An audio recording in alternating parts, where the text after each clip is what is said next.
سب سے پہلے تو مجھے حیرت ہوئی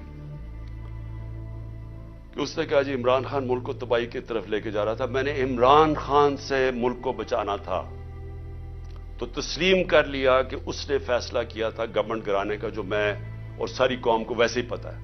لوگوں کو تو اب سوشل میڈیا کا زمانہ ہے. وہ آخری رات جس دن میں نے کہا تھا کہ کوئی رہ تو نہیں گیا، تو اس دن رات کو تو سب قوم کو پتا چل گیا تھا کہ کون تھا پیچھے اس کے.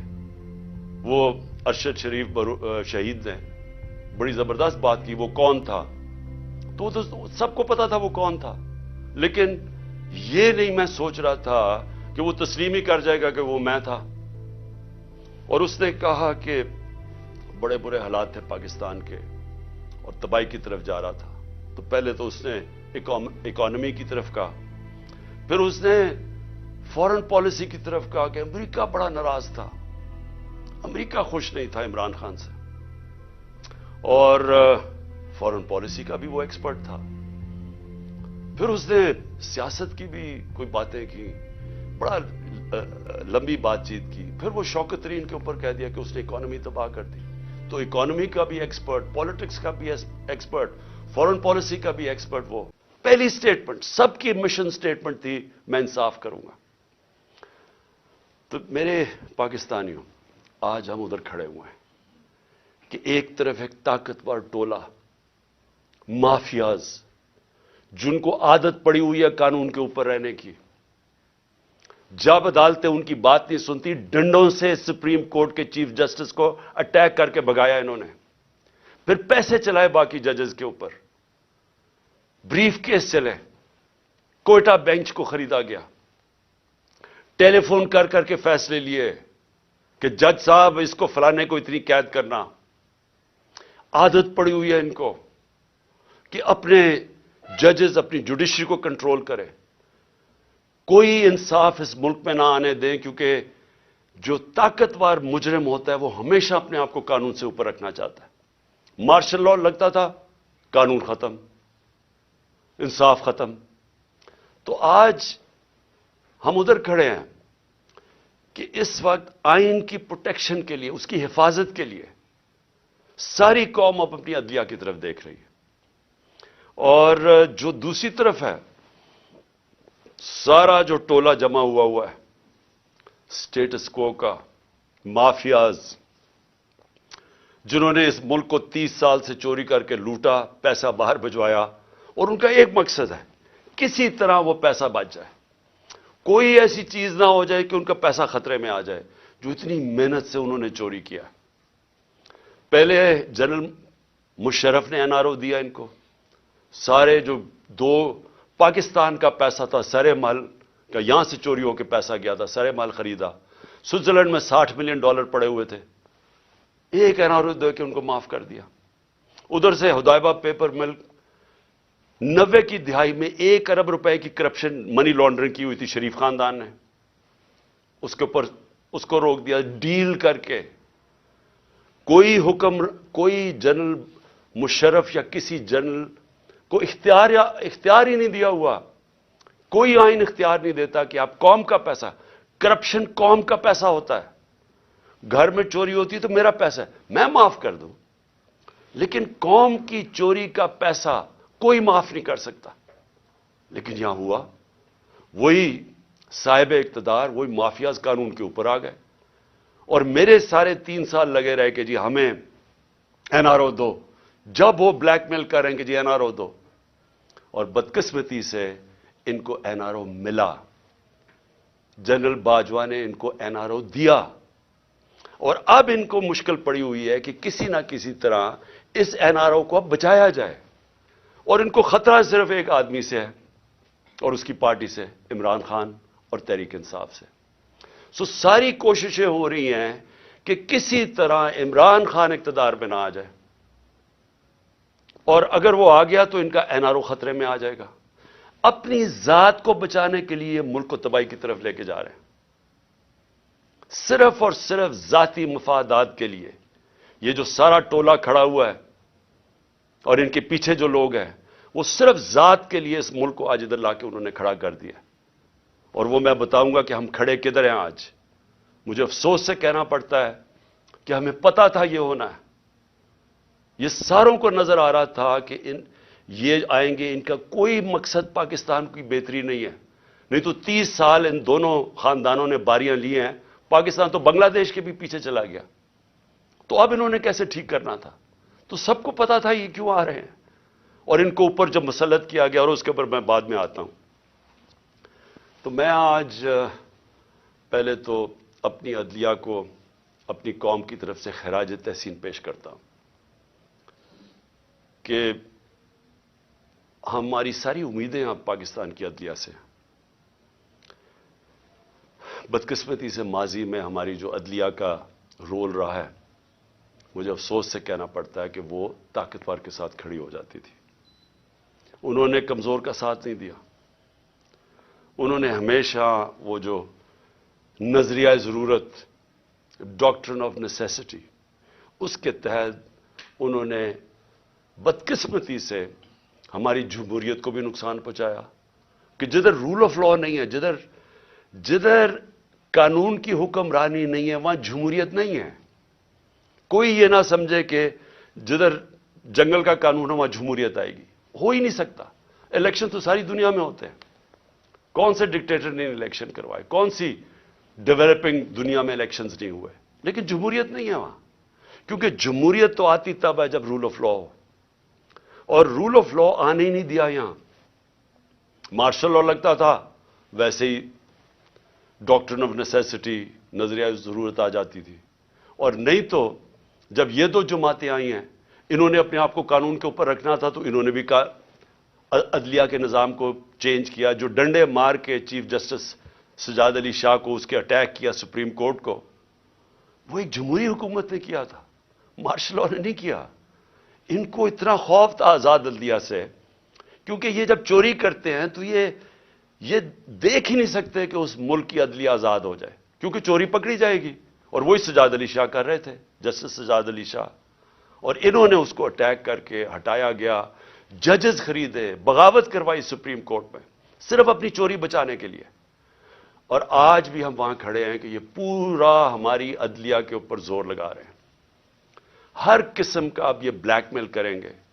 ہر قسم کی ان کی ایک ہی کوشش ہوگی کہ پاکستان کی عدلیہ پھر ان طاقتور کا, ان چوروں کا ساتھ دے. اور اس کے لیے بلیک میل کر رہے ہیں. اور ہر قسم کی, میں اپنی قوم کو کہنا چاہتا ہوں, تیاری کریں آپ. انہوں نے ہر قسم کا پریشر ڈالنا ہے عدلیہ پہ, جو انہوں نے ماضی میں کیا.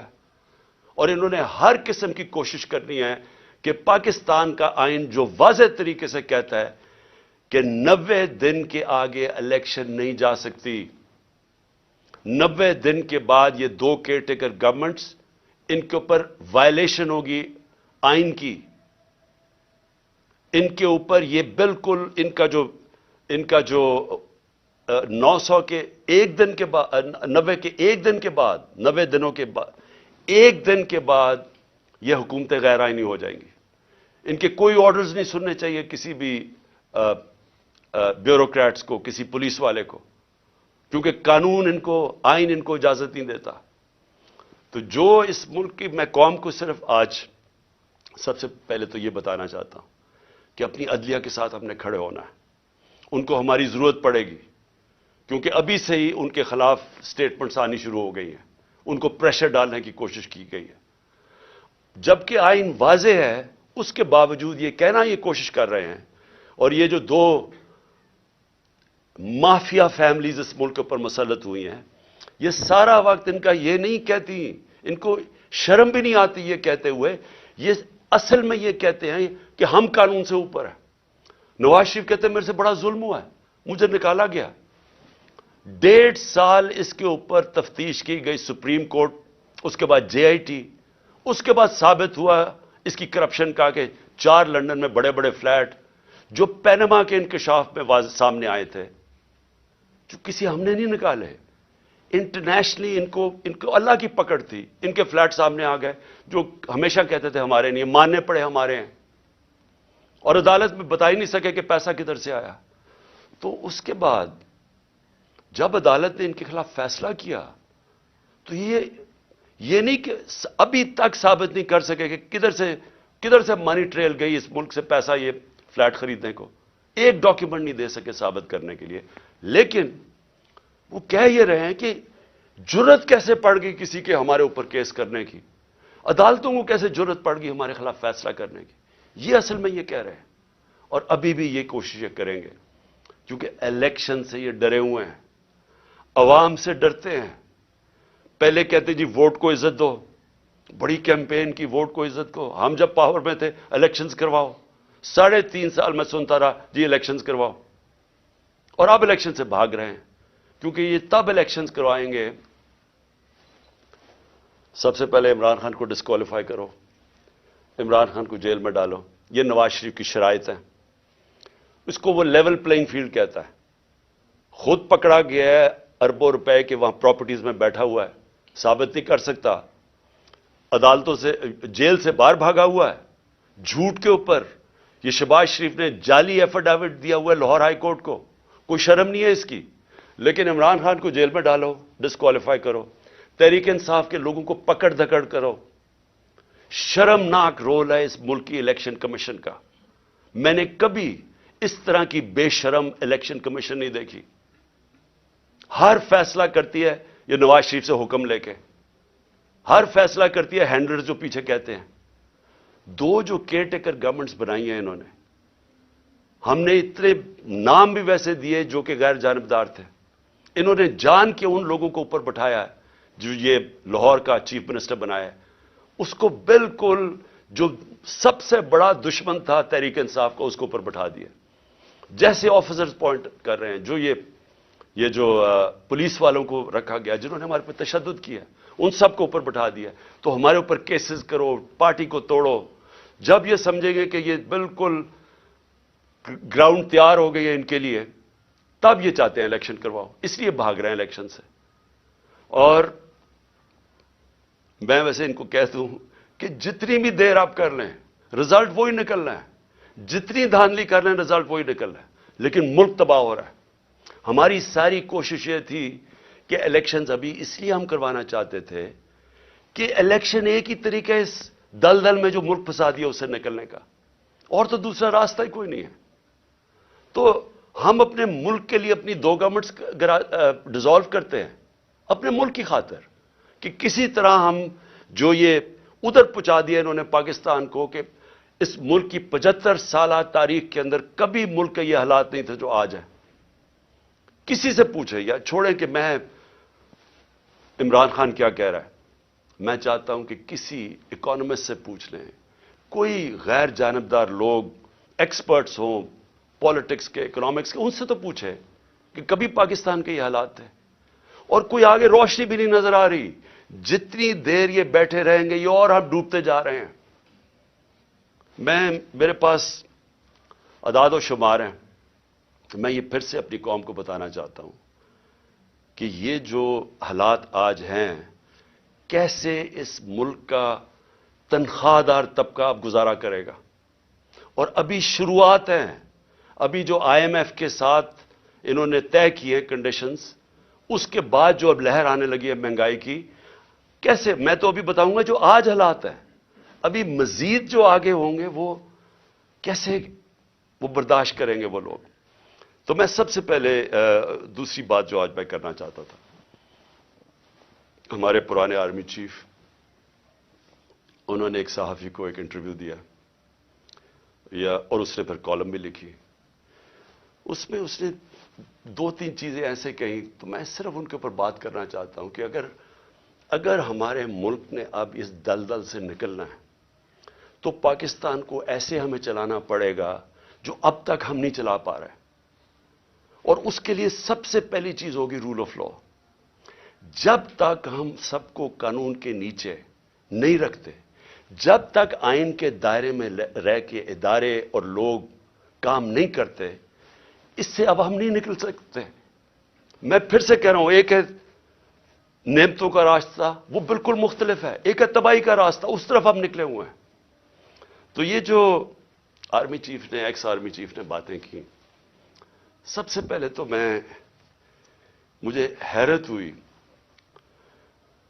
کہ اس نے کہا جی عمران خان ملک کو تباہی کی طرف لے کے جا رہا تھا، میں نے عمران خان سے ملک کو بچانا تھا، تو تسلیم کر لیا کہ اس نے فیصلہ کیا تھا گورنمنٹ گرانے کا، جو میں اور ساری قوم کو ویسے ہی پتہ ہے۔ لوگوں کو تو اب سوشل میڈیا کا زمانہ ہے، وہ آخری رات جس دن وہ میں نے کہا تھا کہ کوئی رہ تو نہیں گیا، تو اس دن رات کو تو سب قوم کو پتہ چل گیا تھا کہ کون تھا پیچھے اس کے۔ وہ ارشد شریف شہید نے بڑی زبردست بات کی، وہ کون تھا، تو سب کو پتا تھا وہ کون تھا، لیکن یہ نہیں میں سوچ رہا تھا کہ وہ تسلیم ہی کر جائے گا کہ وہ میں تھا۔ اور اس نے کہا کہ بڑے برے حالات تھے پاکستان کے اور تباہی کی طرف جا رہا تھا، تو پہلے تو اس نے اکانومی کی طرف کہا، پھر اس نے فورن پالیسی کی طرف کہا کہ امریکہ بڑا ناراض تھا، امریکہ خوش نہیں تھا عمران خان سے، اور فورن پالیسی کا بھی وہ ایکسپرٹ تھا۔ پھر اس نے سیاست کی بھی کوئی باتیں کی، بڑا لمبی بات چیت کی، پھر وہ شوکت ترین کے اوپر کہہ دیا کہ اس نے اکانومی تباہ کر دی، تو اکانومی کا بھی ایکسپرٹ، پالیٹکس کا بھی ایکسپرٹ، فورن پالیسی کا بھی ایکسپرٹ وہ۔ دیکھیں یہ آگے جو میں اب ملک کو آگے کا سوچ رہا ہوں نا کہ ملک آگے کیسے بڑھے گا، دیکھیں یہ ایک آدمی کے پاس جب اتنی زیادہ پاور آ جاتی ہے، جو پاور اس جنرل باجوہ کے پاس تھی کہ سپر کنگ تھا، سب کے اوپر بیٹھا ہوا تھا، سارے فیصلے اس کے، گورنمنٹ تب تک ٹھیک، یعنی گورنمنٹ کے کام تب تک ہوتے تھے جب تک جنرل باجوہ فیصلہ کرے کہ ہاں یہ ٹھیک ہے، لیکن اگر میں عمران خان کہہ رہے کہ اس ملک میں احتساب ہونا چاہیے، جو 30 سال سے ملک کو چوری کر رہے تھے، جن کے پرانے کیسز بنے ہوئے ہیں، سوائے شہباز شریف کے 2 ٹی ٹی کیس اور وہ جو اس کا ایف آئی اے میں مقصود چپڑاسی والا کیس تھا 16 ارب کا، اور ٹی ٹی کا 8 ارب، جو اوپن اینڈ شٹ کیسز تھے، ان کے علاوہ تو سارے پرانے کیسز تھے۔ لیکن جب باجوہ صاحب نے فیصلہ کر لیا کہ احتساب نہیں ہوگا، تو احتساب نہیں ہو سکتا، کیونکہ اس نے اس میں تسلیم بھی کر دیا کہ نیب کو بھی وہ کنٹرول کرتے تھے، سو نیب بھی ان کے ہاتھ میں تھی، تو اکاؤنٹیبلٹی اگر وہ نہیں فیصلہ کرتے تو نہیں ہو سکتی، کیونکہ سپر کنگ ہے وہاں بیٹھے ہوئے۔ اس سے کیا چیز سامنے آئی کہ ایک آدمی کو جب اتنی زیادہ پاور مل جائے، لیکن اس کو کوئی پوچھنے والا نہیں ہے، کوئی چیک نہیں کر سکتا۔ تنقید تو عمران خان کی ہوتی تھی ہر دوسرے دن، ہر روز ٹی وی پہ گالیاں سن رہا ہوں، تنقید ہو رہی ہے، پنچنگ بیگ تو میں تھا، پاور وہ لے کے بیٹھے تھے، فیصلہ جو کرنا ہے وہ، اگر وہ فیصلہ میں کوئی پالیسی وہ مانتے تھے تو وہ ہو جاتی تھی۔ اور خوش قسمتی سے کرونا کے اوپر ہم ایک پیج پہ آ گئے، کیونکہ ہم نے بڑا فیصلہ کیا کہ سمارٹ لاک ڈاؤن ہونا، ہم اپنے لوگوں کو تباہی میں نہیں ڈالنے لگے، کیونکہ غریب نے کچھ لے جانا تھا، اگر ہم لاک ڈاؤن کر دیتے غریب نے مر جانا تھا یہاں، تو ہم نے بڑا فیصلہ کیا تھا، تو اس میں انہوں نے سپورٹ کی، تو وہ تو ٹھیک چلتا گیا، بلکہ بڑا اچھا کام ہوا۔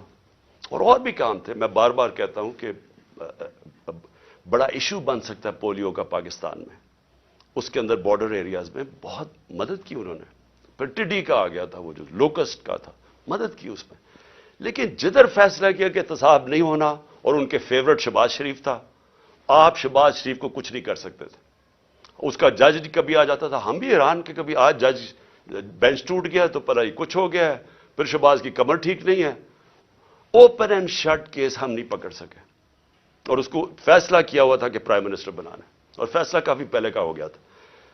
کہنے کا میرا مقصد یہ ہے کہ آج جدھر پاکستان کھڑا ہے، ذمہ دار تو وہ آدمی ہے جس نے یہ فیصلہ کیا کہ اب گورنمنٹ گرانی ہے، کہ عمران بڑا خطرناک ہے، لیکن قوم آج سارا اس فیصلے کی، قوم جو تباہی ہوئی ہے ملک کے اندر، اب قوم اس کا بوجھ برداشت کر سکتی ہے، تو کوئی پوچھنے والا نہیں ہے، کوئی انکوائری نہیں ہوگی کہ اس نے کس طرح فیصلہ کیا۔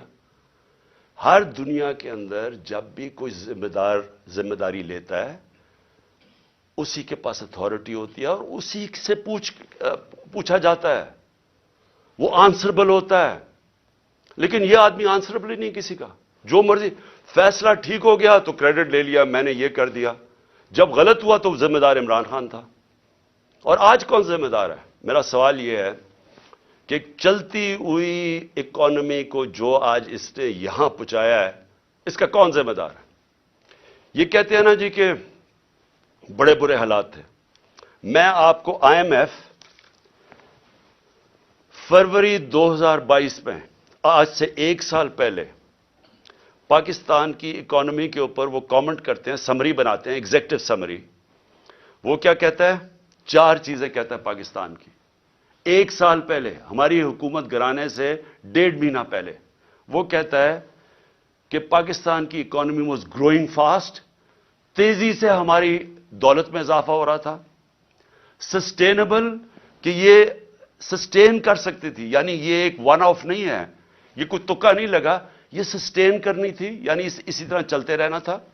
اور اس میں وہ کیا کہتا ہے یہ بھی ذرا سنیں. وہ کہتا ہے کہ 7 سالوں کے اندر پاکستان کی جو مڈل کلاس میں اضافہ ہوگا, یعنی جو مڈل کلاس جن کے حالات بہتر ہوں گے, وہ 6 کروڑ لوگ اوپر جائیں گے, مڈل کلاس بنیں گے پاکستان کی. آئی ایم ایف کہہ رہا ہے. پھر کہتے ہیں انکلوسو. انکلوسو کا کیا مطلب ہے؟ کہ صرف امیر امیر نہیں ہو رہا, انہوں نے کہا کہ سارا آبادی اس کے اندر شامل تھی. غریبوں کے لیے ہیلتھ کارڈ.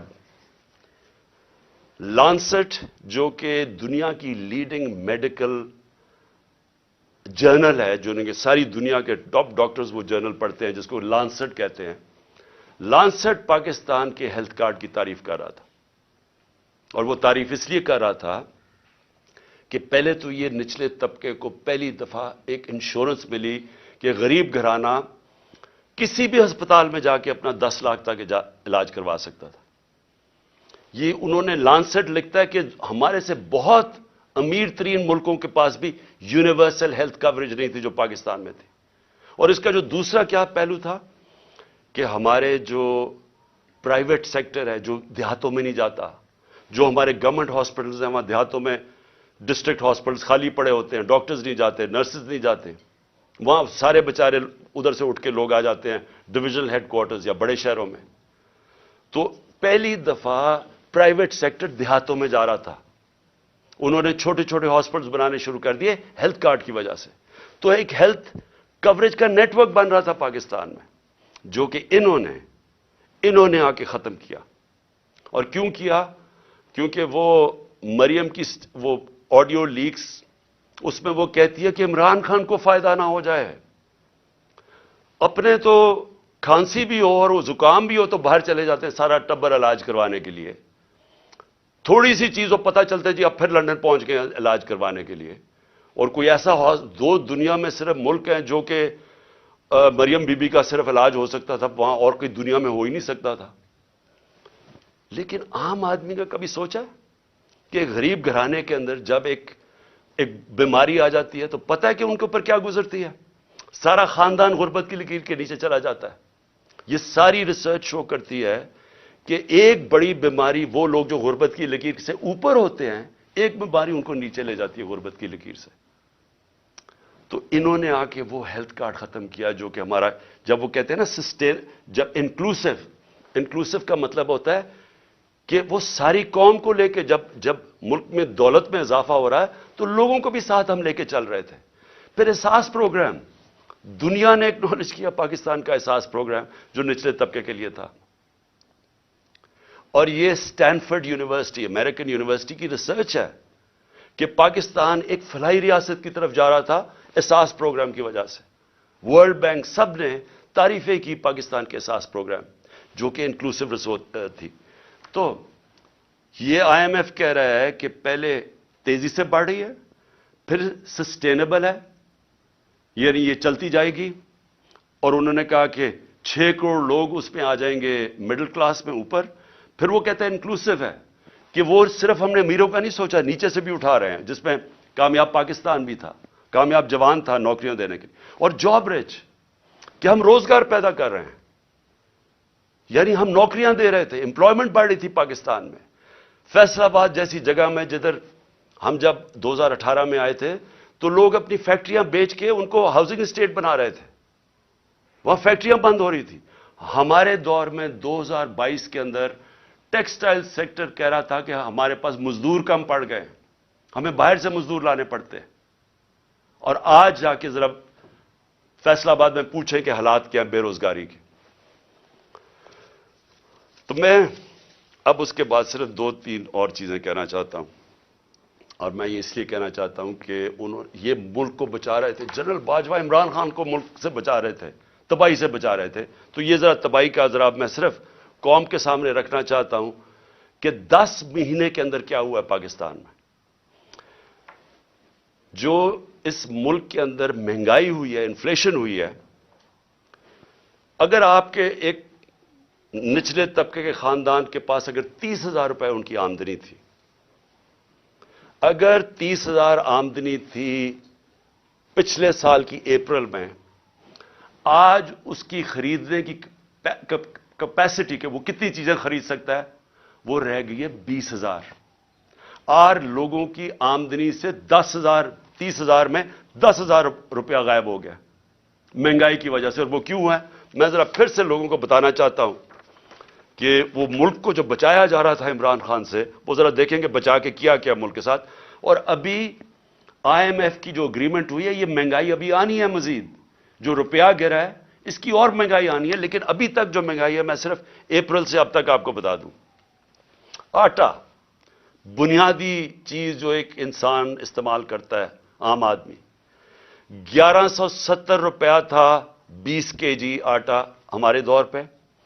آج وہ چلا گیا 2400 پہ, دگنا ہو گیا. گھی 470 روپے, 470 روپے کا جو گھی پر kg تھا ہمارے دور پہ, آج 550 پہ چلا گیا kg. لیکن جو سننے والی چیز ہے وہ ہے, ہم امپورٹ کرتے ہیں پام آئل. پام آئل کی قیمت انٹرنیشنل منڈی کے اندر آدھی ہو گئی ہے. اس کا کوئی فائدہ پاکستانیوں کو نہیں ہوا, کیونکہ یہاں مزید تقریباً 100 روپے اور مہنگا ہو گیا kg پہ. چکن, مرغی جو ہم استعمال کرتے ہیں, 268 روپے kg تھا ہمارے زمانے میں, آج 415 پہ پہنچ گیا. جو چاول 104 kg ہمارے زمانے میں تھا, 172 kg پہ پہنچ گیا. پیاز, جو عام آدمی پیاز اور روٹی کھانے والے لوگ ہیں, 62 روپے کلو تھا پیاز, آج پہنچ گیا 225 روپے کلو. دودھ, جو بچوں کے لیے بہت ضروری ہوتا ہے, بچوں کی ہڈیوں کے لیے, 117 روپے لیٹر تھا, آج 153 روپے لیٹر پہنچ گیا. جو عام آدمی استعمال کرتا ہے, کیونکہ گیس صرف جو پہنچائی جاتی ہے گھروں میں, وہ صرف 27% گھروں میں گیس پہنچائی جاتی ہے پائپ کے ذریعے, باقی لوگ سلنڈر استعمال کرتے ہیں. تو جو ہمارے زمانے میں 2,470 روپے سلنڈر تھا, 2,470 روپے کا سلنڈر, وہ آج 3400 روپے پہ پہنچ گیا, 3400 روپے پہ. بجلی 16 روپے یونٹ ہمارے دور میں تھا, آج 36 روپے یونٹ پہ پہنچ گئی ہے. پٹرول 150 روپے کا تھا, آج 250 روپے پہ پہنچ گیا. ڈیزل 145 روپے کا تھا, 263 روپے پہ پہنچ گیا.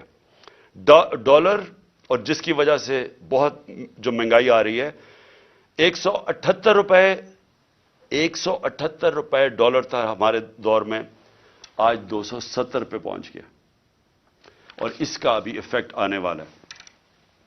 میں اس لیے بھی آج یہ اپنی قوم سے کہنا چاہتا ہوں کہ دیکھیں, آگے جس طرح ملک چلے گا, بند کمروں میں ایک آدمی فیصلہ کرے گا تو یہی نتیجہ ہوگا. اس کے پاس اتنی پاور ہے کہ وہ عقل کل بن گیا, ہر چیز کا وہ ہر فن مولا بن گیا. فارن پالیسی تو وہ جانتا ہے, اکانومی وہ سمجھتا ہے, شوکت ترین کے اوپر وہ کامنٹ کر سکتا ہے کہ جی وہ شوکت ترین نے یہ کیا تو وہ کیا. آپ کو پتا کیا اکنامکس کا؟ اور آپ بتائیں نا کہ اب یہ جو اکانومی پہنچی ہے, اب اس کے کون ذمہ دار ہے؟ اور پھر پولیٹیکل سچویشن کے اوپر وہ بات کر رہا ہے کہ جی فلانے کو چیف منسٹر ہٹا دو تو اس کو لگا دو, جس کو لگا رہا ہے وہ لینڈ مافیا کا حصہ ہے, انہیں اس کو لگا دو.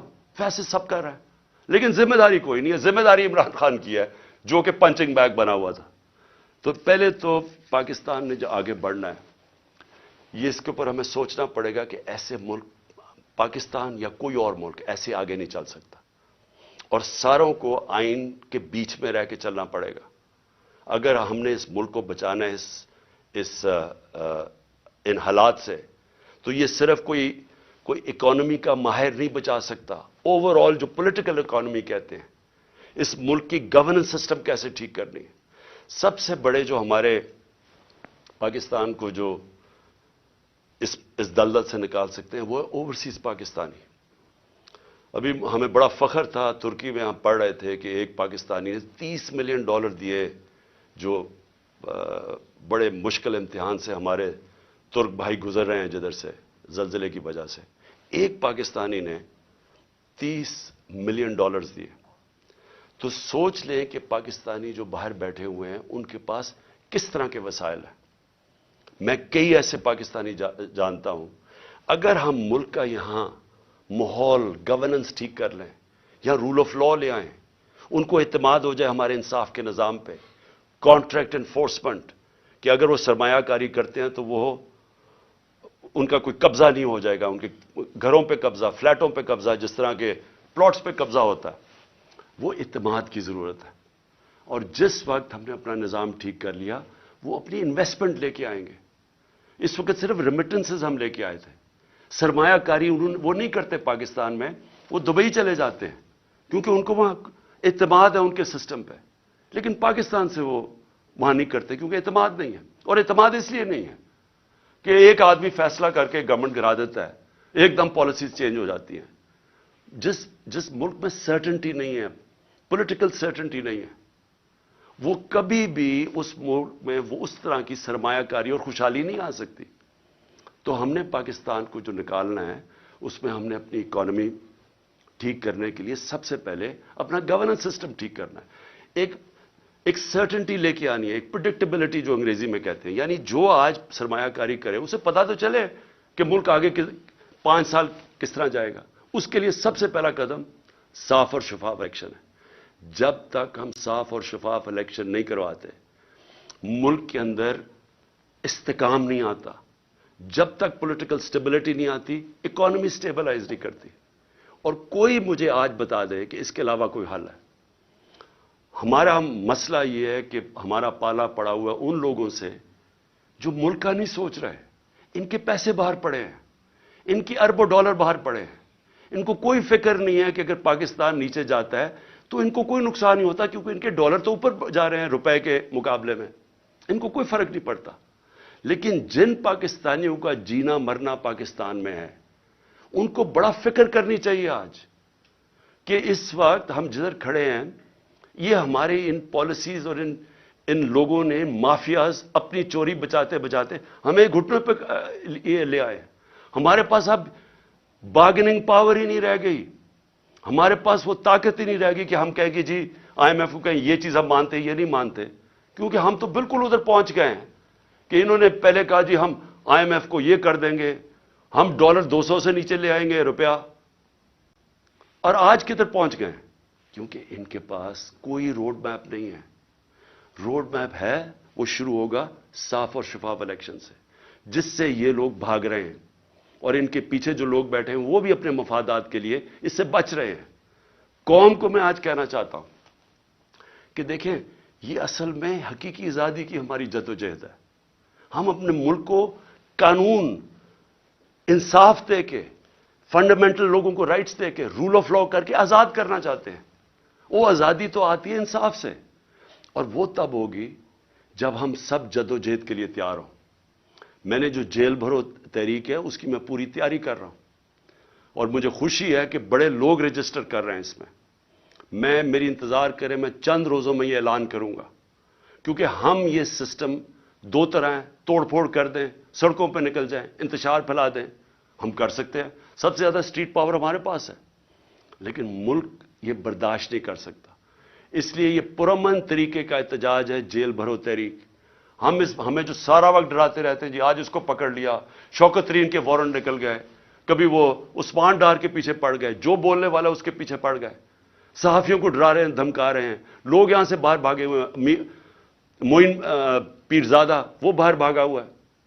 وہ دوسرا ارشد شریف سے جو ہوا، جو ابھی بھی جو سٹریس ڈالتے ہیں کہ تھوڑی سی ادھر سے لائن کراس کر کے آپ یہ تنقید نہیں کر سکتے، یہ اگر تنقید ہوتی تو جنرل باجوہ یہ ظلم نہ کر سکتا پاکستان پہ، اس کے اوپر تنقید ہی نہیں الاؤڈ تھی.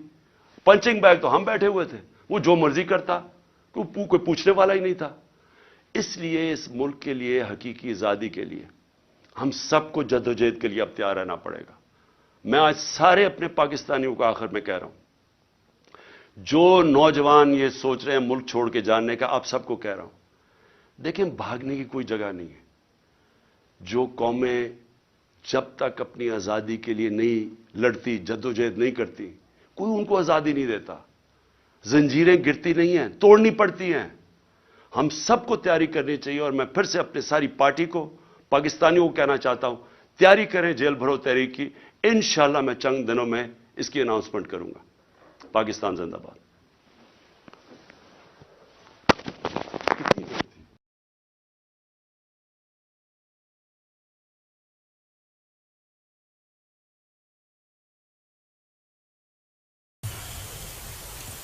آپ سب کا یہاں بہت بہت سواگت. تھوڑا